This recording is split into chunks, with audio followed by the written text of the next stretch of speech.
So in this lesson, I'm just going to show some basic lighting properties with all the lights that are available in Maya. Of course, these light properties are usually typical in other software packages.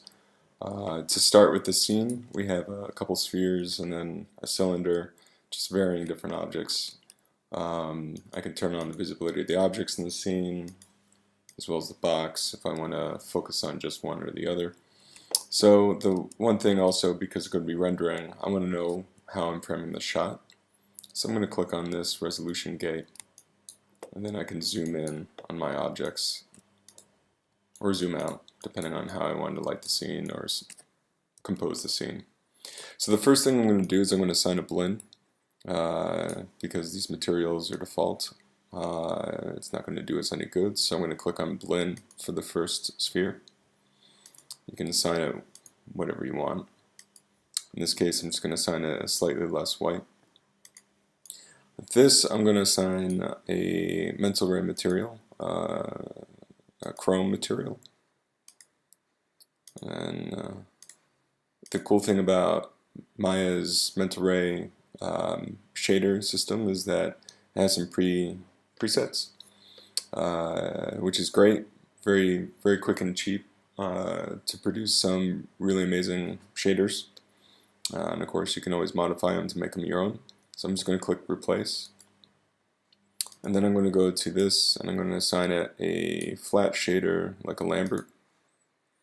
And then in this particular situation, I'm going to color it blue. So you get a nice blue shader. For the box in the background, I'm going to assign it another Lambert because I want a flat studio-like environment. So I'm going to assign that a neutral white as well. So now that I have all that done, I'm just going to lock down these layers. And now if I click render, you'll notice that there's somehow magically light in the scene, and that's because Maya sets up a default light, of which you can see right here. So typically what we want to do is we want to turn that off when working with our lights. So underneath render options, I'm going to basically disable that light. And if we go back to render, you will notice that it's gone. But here's the thing, is that when Maya renders, even though there's no lighting in the scene, even though you can't see anything, it still computes. So just to show you, if we turn off the box in the background, and these objects are floating as if they're transparent in the scene, we click on render, and you'll notice that there's nothing, but in fact there is. So if we click on display alpha channel, you will notice that these objects have been rendered. So the silhouettes are there, even though there is no coloring. So if we turn back RGB channels, you'll notice no image, but of course there is an alpha channel. So I'm going to get rid of this for now. I'm going to turn my box back on. Now with everything locked down, what I'm going to do is I'm going to add my first light. And the first light I'm going to create is an ambient light. Now the ambient light is a point light in many ways, but slightly different. It basically just illuminates the entire scene. It floods the entire scene with light. So if we click render, you'll notice that all of a sudden our entire scene is pretty evenly lit. The thing though to keep in mind is that the ambient light has it's very simple light. It does not have a specular highlights. So if we go to the attribute editor over here, you'll notice that we only have a few sliders. We have color, intensity. So if we turn this down, you'll notice that in our render, if we just render a region, for example, so by left clicking and then dragging, we can re-render a certain area of the scene, and as you can see, that ambient light has just got a little bit darkened the area a little bit more.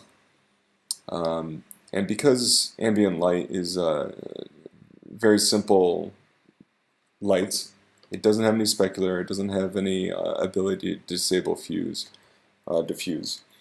But you can change the color. So I'm going to go ahead and change the color to red. I'm going to click render. So you'll notice that it floods the room with red light. But here's an interesting thing. Why is that my blue object is not actually rendering? Well, in fact it is. The thing is that light kind of gets absorbed by all other colors than red. So if this surface was red, it would bounce red light. But because it's a blue color, that light is not going to bounce off property. It's going to get absorbed. So if I was to change this color to blue for the ambient light, you will see that the blue gets reflected. Because white is made up of all colors, and just to show you very quickly, this is the concept. It's called additive color mixing. And so when you add these colors together, you get whites. Now the thing is that the surface will absorb colors but only reflect what is being shown. So if it's white light on a white surface, it will reflect white light. If it's red shining on a white surface, the white surface has, because it's additive, has a combination of RGB, red, green, blue. It's going to bounce red light back, okay, or it's going to show that it's a red surface. But if I shine red on a blue surface, as we saw, because there's no red on the surface, it will then reflect nothing. So because of that, that's something that's kind of fun and interesting to know. So I'm just going to switch this back to white. In fact, actually, if we pick a different color like green, you will notice that this will also turn out black. But if we pick a property, as you can see here, that mixes blue. So because I have a blue shader, so if I mix it with like a purple, which is a combination of red and blue, you'll notice that it reflects blue. Interesting, eh? Okay. So, going back to color, I'm just going to switch this back to white. The other thing about ambient light is it doesn't have an ability to cast shadows. All it is just basically a simple way to flood a room with what's called ambient light. Hence why it's called ambient light, I guess. So I'm going to get rid of that light. I'm going to create a new light that has much more information or abilities than the ambient light. So this is a point light. Point light is like ambient light, but has a lot more factors involved. So you have an emit diffuse and an emit specular, and you also have many other properties that can affect your light. So if I click on render, you'll notice that by default it casts shadows. And you also notice that the specular highlights there, and then notice that everything is not evenly lit like the ambient light. And that's because there's a lot of rays pointing out, and it's omnidirectional, which means it goes everywhere. But yet it has a level of directionality. So if we position up here, it's where light is positioned, aiming down and hitting all those surfaces. So there's a couple things that we can do. We can of course change color, we can change intensity, and of course if we really crank it up, you have to start blowing everything out. Not a really great effect that you want. Maybe is something you want in your film, but not general suggestion for lighting. Usually you're controlling that a lot more. So if we click on intensity and put that back to 1, re-render, we get our standard lighting. So there are a couple things that we can do. So for example, because these surfaces are shiny and they reflect specular highlights, we're going to turn off emit specular and see what happens. And see they're gone. So this is a good technique if you want to use corrective lighting or special lighting like rim lighting or something like that on surfaces to help separate them from the background, but you don't necessarily want a specular highlight to be cast to show the directionality of where that light is. So it's a way to control your specular highlights. The other thing you can do is that you can turn off emit diffuse. So if we do that, notice everything in the scene. In fact, if I render the whole thing, all that diffuse is gone, but it only leaves the specular highlight. Sometimes, some people might use this to add like little glistenings in the eye, in the pupil area. There are other possible techniques you could do to add specular highlights in certain situations, but that's an option. So I'm going to go back and re-render. Now what I'm going to do is I'm going to move this light a little bit closer in the scene. So I'm going to probably get really close to this sphere right there. So if I re-render, actually I'm going to re-render the whole thing.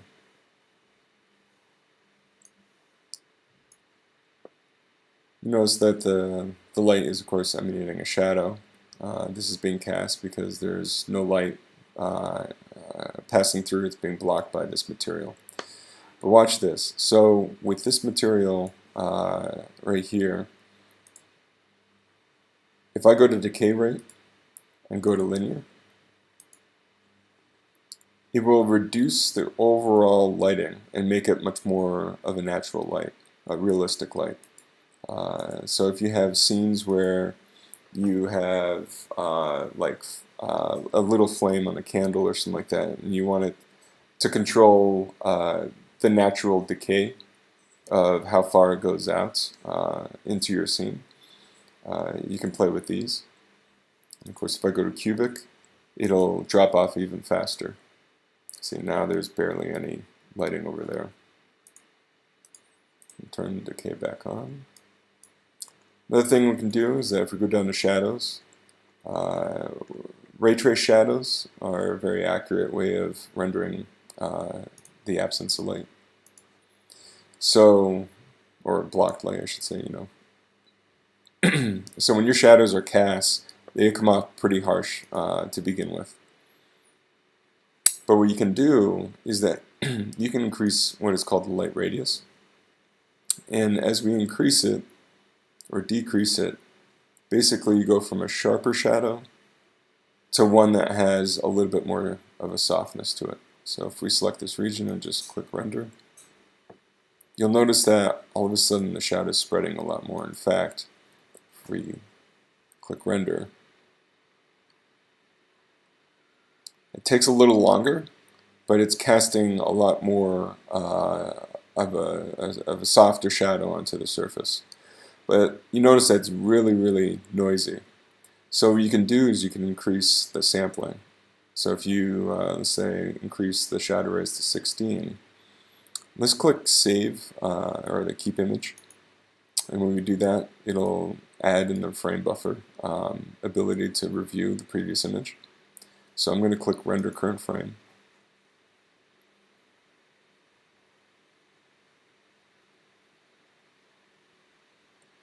Now, if we compare both images, you can see that as we increase the amount of shadow rays, it will soften even more. The noise will be not as pronounced. In fact, if we crank it up to something like 32, and this time I'm just going to render a region.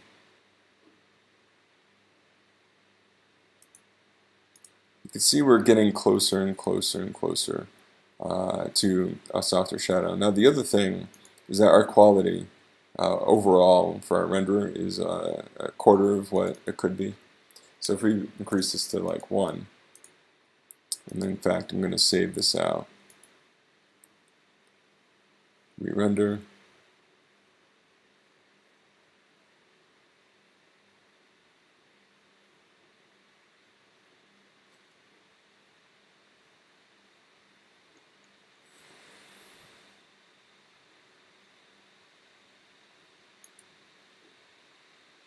the quality image gets a little bit better. So in fact, I'm going to crank this over to 40. And it gets marginally better. So that's that for diffuse shadows. So I'm going to put this back to 1. I'm going to put this back down to 2.5 or 0.25. Close. Close out the, actually, yeah, we'll keep it there. So I'm going to close out this window. So that's pretty much it for our point light. The next kind of light you can have in your scene is if we go to Create, Lights, and then Spotlight. It'll create much more like what's a kind of like a flashlight. In fact, the cool thing about Maya is that you can actually preview using Viewport 2.0. If you click this a few times.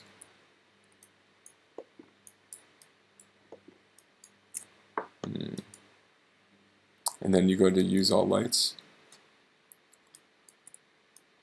You'll notice that it's simulating lighting in your scene without having to render. So if I click on Render,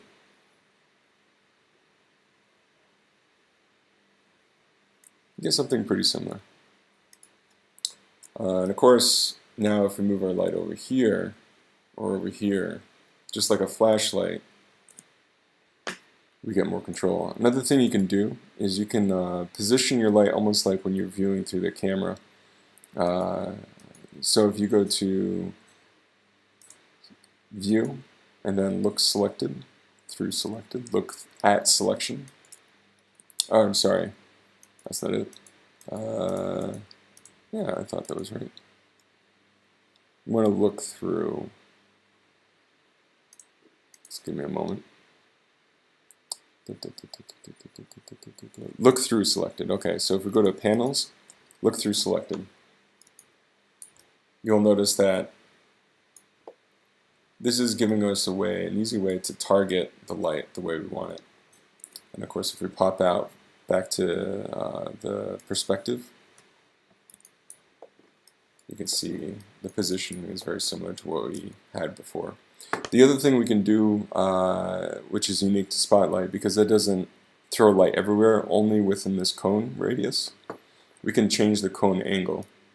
So if we increase it quite large, just almost 180, or decrease it, you'll notice that the area gets larger and smaller. Another thing you can do is that you can change what's called the penumbra angle, and that softens the edge. So you can have it go soften inward or soften outward. Another thing you can do is you can just basically have Maya drop off the intensity of your light source this way, so that you still get your hard edge and everything else, but it becomes a little bit more focused and then softer in the middle. And then of course with a combination of this and the penumbra, you can get the desired effect you want. So if we click Render on this, of course we get our spotlight, kind of like that soft effect, and of course our harsh shadow. Now the thing about spotlights is that they're very much, they're kind of a cheap way to light, but they're the most popular way to light in a lot of film and games. So that's pretty much that for a spotlight. So if I go to Create, Lights, and I'm going to go to Directional Light. Directional light is similar to Spotlight in the sense you point the light, but here's a big difference. It's kind of, imagine it like the sun. So when I point the spotlight anywhere in my scene, it's going to cast rays infinitely in one direction. And because of that, here's the thing to note. This box, because it's outside of where these objects exist, it's also going to cast a shadow, even though the light's right here. In fact, just to show you, if I move this light anywhere in the scene, you'll notice that it's just only based on rotation of this, that it doesn't actually affect or change the directionality. It's only the rotation. Another thing you can do, which I forgot to mention earlier, is that you can actually increase the object size of this light source, or for some of the light sources. So in this case, it will actually change the size of this, but it doesn't change the intensity. It doesn't scale up intensity. The intensity stays the same. So if we click render,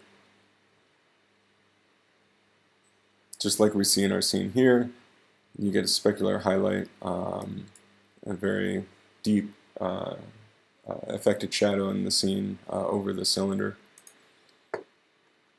And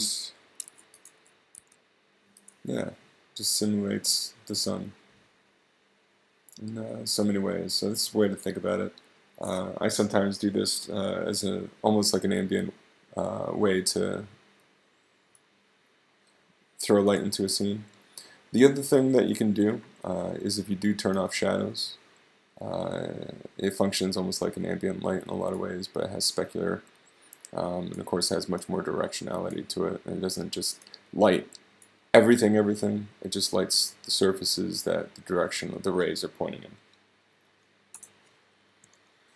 And then of course we have another light, which is the area light.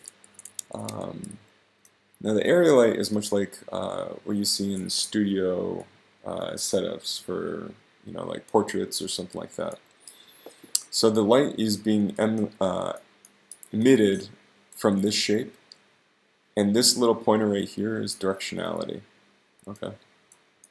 So if I rotate this object, notice that it changes the direction of the light, and notice it cuts off at 180 degrees. That's because everything behind it doesn't get a light, but everything in front of it does.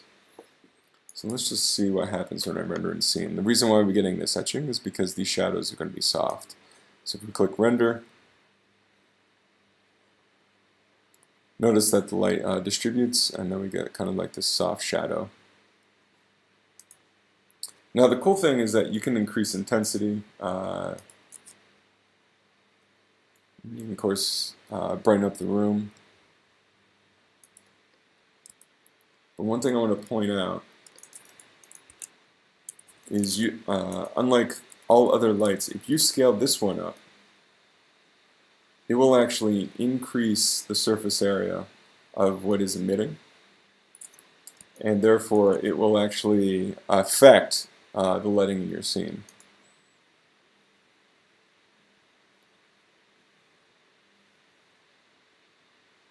So this is kind of crazy and blown out.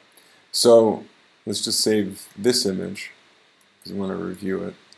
And then now I'm going to shrink this light by simply scaling. Now if I re-render, not as much light is going to be thrown out into the scene. Now this box actually has a few options underneath Mental Ray. And so you can say use shape, and then you can actually select different types of shapes of light. So when you do this, notice before, in this particular scene, I'm going to save this out as well. Notice the specular highlight is circular. If I was to re-render this entire scene with this checkbox enabled,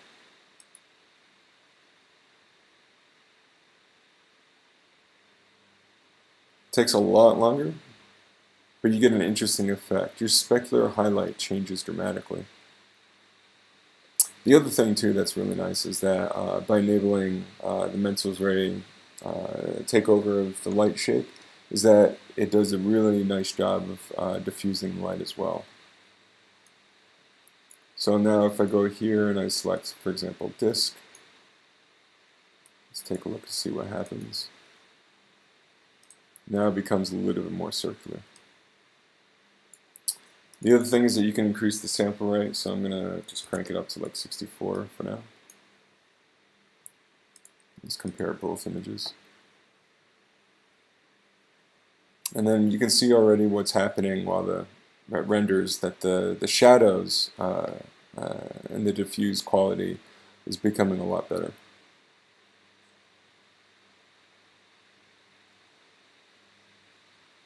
It's not as noisy as it once was. Of course, as you can see, it's taking forever to render. So the idea behind a lot of this by practice is position lights, get a feel of what it's like in the scene, and then play with sampling when you start refining. Don't crank up your samples as you're just laying out lights, because it'll take a long time. So for example, this rendered out in 2 seconds. This one took 32 seconds, much longer. That's a crazy amount of time. That could be a big waste of time, in fact. So then, so now that we've done that light, I want to show you a trick. Now the cool thing you can do in Maya is that you can create some indirect lighting. Now indirect lighting, you got 2 options. You have image-based lighting, which is often IBL, and then you got physical sun and sky. So let's do physical sun and sky first.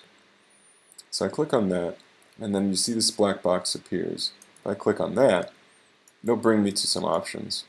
And so you can play with a bunch of varying things I won't get into right now. But if we were to take a look at our scene right below, you'll notice that, hey, it's a directional light. Now the thing about what Maya has done with this physical sun and sky is that it's basically a giant light rig. It combines a lot of really cool little features that emulate exactly what a directional light does, but in addition to that, it simulates what time of day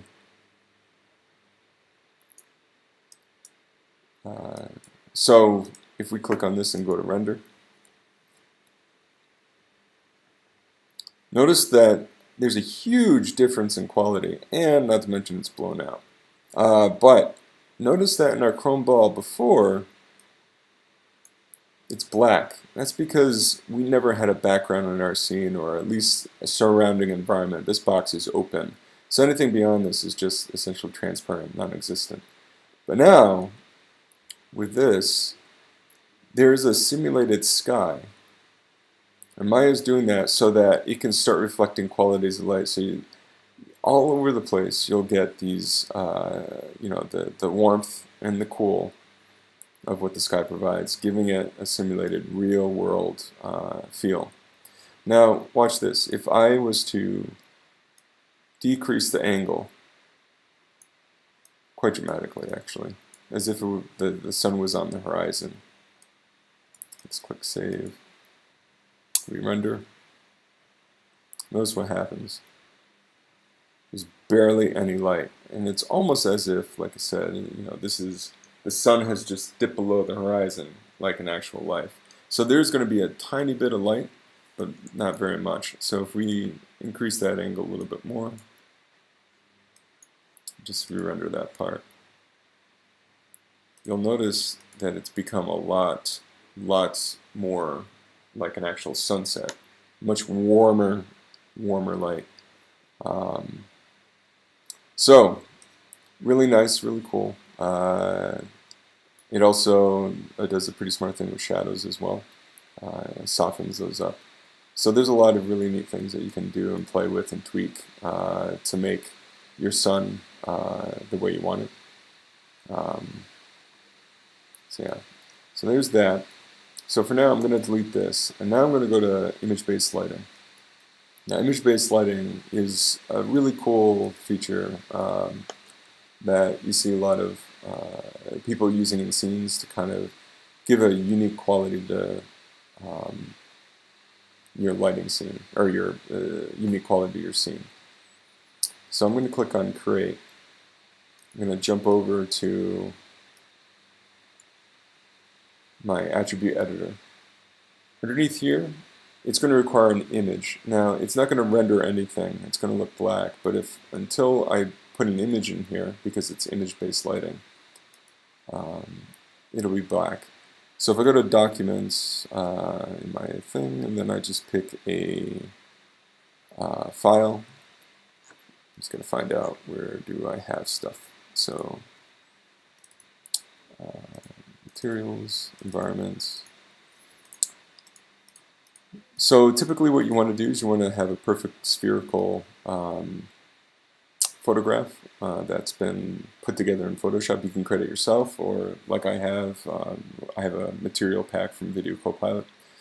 And you can pick your scene. And so what's going to happen in your scene is that any of the quality of lights or colors you get in this, even bright to dark, is going to provide a very unique effect and light your scene.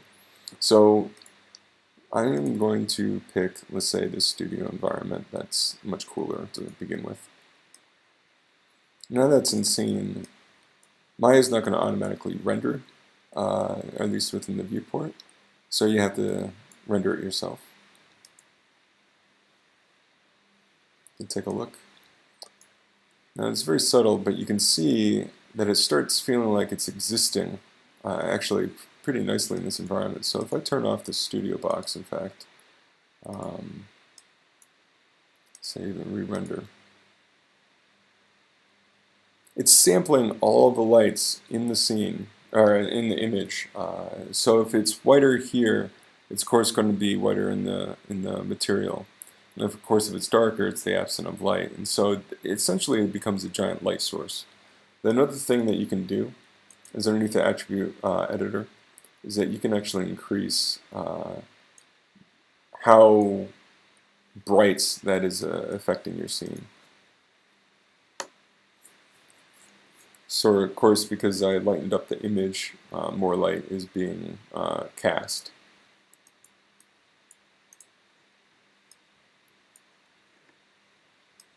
If I pick, I'm going to re-render this. I'm going to go back into my, if you just lose it, you can always go back in your render settings, go to image-based lighting and click on this. I'm going to pick the warmer studio environment. Pick this open, and then I save the sound. So I'm going to save this image. Re-render. You'll notice that everything is now slightly warmer. So with a combination of actual lights in the scene and a few other things, it will actually give you a really great result. This is by far one of the cheapest and quickest ways to get something to be much more realistic into a scene. So like if you're doing something like Transformers, or you want to put a spaceship that you're about to ride on in your film, image-based lighting is going to provide a really big boost to the realism of your scene. So I click delete. Now the one other thing I want to show you is that image-based lighting and physical sun and sky both use what's called final gathering. Final gathering is quite simply a diffuse phenomena that happens, and what that is that the color on the surface naturally in real life will also appear slightly on this surface, and likewise this surface would then reflect onto this surface. The color would show on this surface. Now because it's white, it might not be noticeable, but what will happen is that you'll get some bounced light. That bounced light is going to help define our objects a little bit better. It gives it much more of a realistic quality of actual lighting. This wall will also have some lighting bounced on too. But more importantly, pay attention to here. So now that we've clicked Final Gathering, I'm going to click Render just in this area. Oops. Or maybe the entire thing. Notice it's very subtle, but you're getting some really nice blue quality of light here. The other thing is that even though this is a dark area, what's happening is that the light that's bounced off here is now going in this direction. So if we click Save, and then we, for example, in this particular situation too, I'm just going to uncheck Final Gathering. Notice the difference. Brightens up underneath because this is all white. Now the shadows will stay relatively the same, but basically what's happening here is that you're now seeing as if the directional light is bouncing light off, and then the lights are actually now bouncing onto the surface. Now Maya by default, of course, doesn't do that. And lighting is just only going to reveal the diffuse as well as some other properties of the materials, but the light is not necessarily going to bounce off and then reflect. That is something you have to manually put in or enable in Final Gathering. So let's take a look at this one over here. And just render this area. And now turn this off.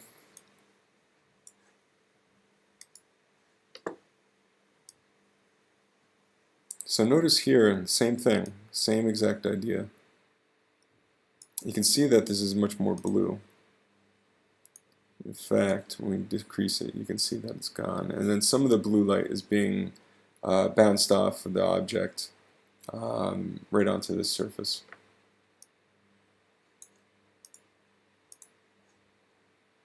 So if we render the entire scene again,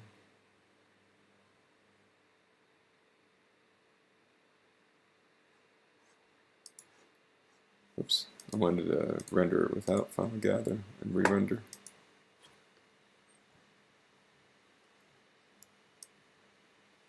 Notice the difference in what happens in our scene. Now, here's a couple other properties of this kind of phenomena that happens. Now, Mental Ray, when you enable Final Gathering, it'll create this diffuse phenomena. But in our shaders, we can do something also pretty unique. So for now, I'm just going to click Save on this. So now we have our 3 images. I'm going to minimize this, and I'm going to select this object because it has color. And then now I'm going to go to the material attributes. There are 2 other things, ambient color and incandescence. Now the ambient color is basically going to take a look at this diffuse over here and increase it to whatever we want.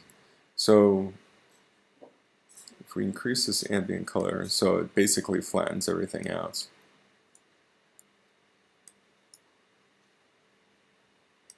Open this up, re-render this. So basically I just had Maya crash on me. So starting off where we talking about ambient light, I'm going to show you what happens when this color is very bright blue using the, sorry, not ambient light, but ambient color. Increasing it to full white, so basically it's just a giant blue blob. And then I go to indirect lighting and click Final Gather. If I select just this region, you'll notice that the color spreads quite a bit. It's because the entire object's incredibly blue right now. So it's going from all directions. It's even affecting the shadow behind it. You know, while this might not be the most prettiest thing, but it's almost as if it's acting like a emanating neon glow sign in so many ways. But speaking of that, why don't we look at incandescence? Because incandescence property is actually going to do just that. Incandescence is essentially, as you can see almost in the shader, it's the idea that the object's somehow giving off light. Now, if I click off Final Gather, and I'm just going to render this entire frame, you can see that it's not exactly another light source. It's only illuminating the object, or changing the color essentially. But the property is still being negotiated with Mental Ray in such a way that if we turn on Final Gather, this light, or this object, will actually emit light. So we turn on Final Gather.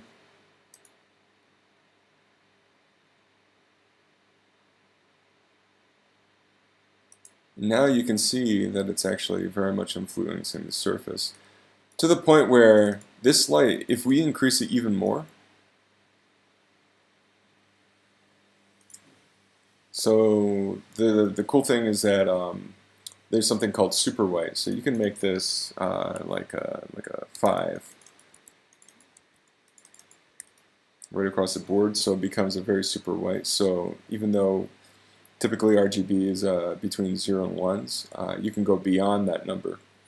So if we click done, we can save this image, and let's just re-render this portion again.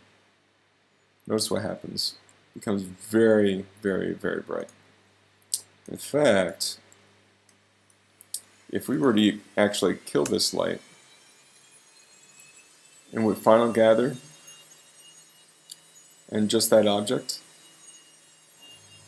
look how it affects the entire scene. It actually gives off very, very white light.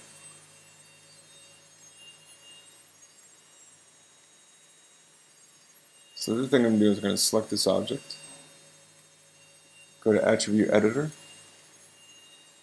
and now I'm going to see what happens when I change the color. So it is a super white in so many ways. Actually, if we just do 1, because it still recognizes white, but it gives off a quality of light. Let's see what happens. Click Save, Render. So notice what happens. So overall, it's going to give off a certain intensity of light, but at the same time, that light, because it happens to be more of a cyan, it's actually going to distribute that kind of color all over throughout your scene. And that's pretty much it. I guess what I could do too is I could show you just the same idea. I'm going to take, remember that area light we showed you? So if I go to Polygon and Plane, and if I increase this, it's almost like with the area light we had before. And I assign this a new material. We'll call this Lambert's. And then increase that. See what happens.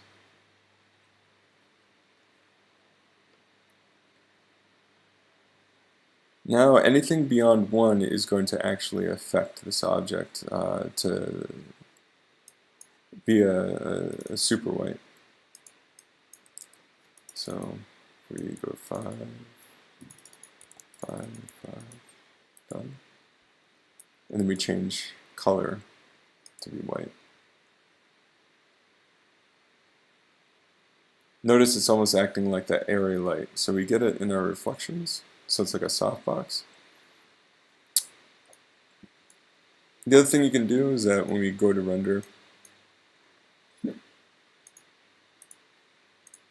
can increase the quality of this. It'll take a lot longer time.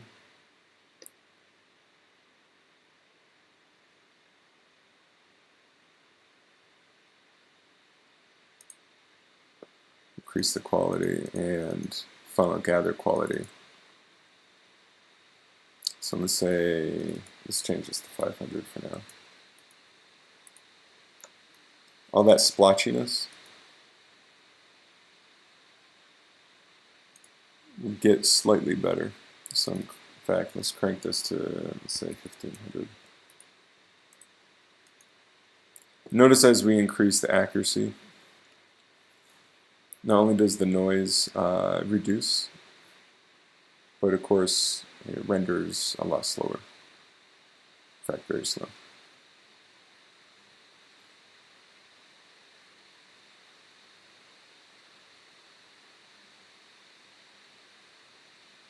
Cool.